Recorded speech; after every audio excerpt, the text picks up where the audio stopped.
violence faite au personnel. Il est temps de Cette marche a pour objet de nous inscrire dans le plan d'action national qui prend fin demain par la marche nationale que nous organiserons à Kaolack, mais aussi devait prendre en charge un certain nombre de préoccupations d'ordre local. Sur les questions locales, nous avions eu le besoin de nous solidariser avec nos camarades de Sédhiou et avec l'ensemble des sages-femmes et des infirmiers qui servent de façon isolée dans des postes de brousse, comme on dit, et qui aujourd'hui font l'objet d'agressions successives et répétitives. Nous avons interpellé les autorités pour dire tout simplement une chose. C'est à elles, autorités, qu'il échoit la responsabilité de garantir la sécurité des agents pour que nous puissions servir en toute quiétude les populations. Si les autorités ne peuvent pas s'acquitter de leurs tâches, nous serons obligés, nous, syndicats, de prendre des mesures. Et nos mesures, ce serait d'amener nos camarades dans des lieux où ils seront sécurisés dans le cadre du travail qu'ils sont censés faire au titre des populations. Ce n'est pas de l'argent que l'on revendique, c'est de l'argent qui leur est dû. On demande à ce qu'eux, ils fournissent une procuration de leur employeur. Et on pense que leur employeur, ici, c'est le médecin-chef de région. Ce dernier se refuse à produire une procuration. Et moi, je suis d'avis qu'il a raison. Il n'est pas leur employeur, il est un bénéficiaire du personnel qu'on lui affecte.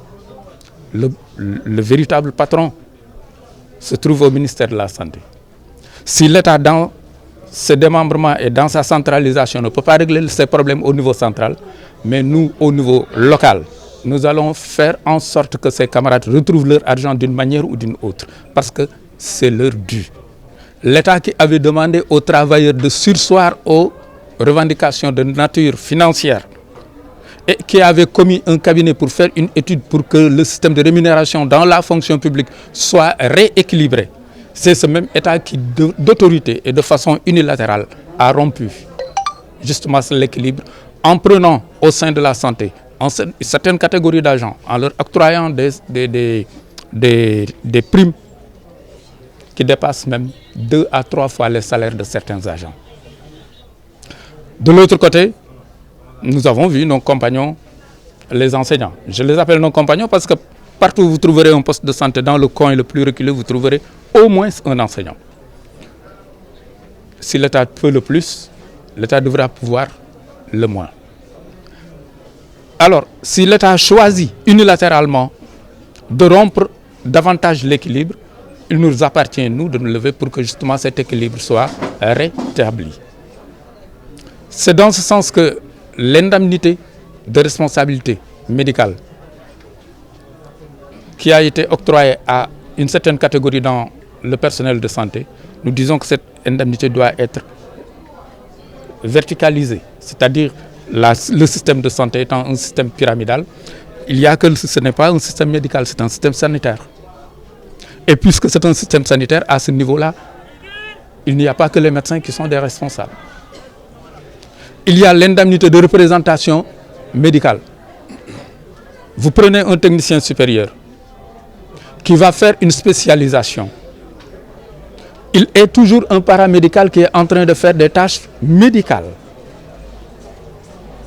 C'est celui-là qui avait droit à revendiquer une indemnité de représentation parce qu'il représente les médecins. Et tant que ça se passe bien, il n'y a pas de problème, mais quand il y aura de la casse, en fait, c'est l'ordre des médecins qui porte plainte contre lui pour pratique illégale de médecine. Dans ces conditions, il est temps qu'il y ait des textes qui ordonnent et qui montrent que ces gens-là qui sont dans des postes de responsabilité, qui exécutent des tâches qui étaient dévolues jusque-là aux médecins, exécutent en toute légalité ces tâches-là. On en a marre de retrouver nos camarades au tribunal pour des accusations fallacieuses de pratique illégale de médecine. Le reste, c'est l'indemnité de logement. Depuis que notre syndicat est né, nous nous battons pour cela. Différentes stratégies ont été mises en place, mais cette fois-ci, nous pensons que ce sera la bonne, parce que nous ne rentrerons pas à la maison sans pour autant que, justement, cette question-là soit résolue.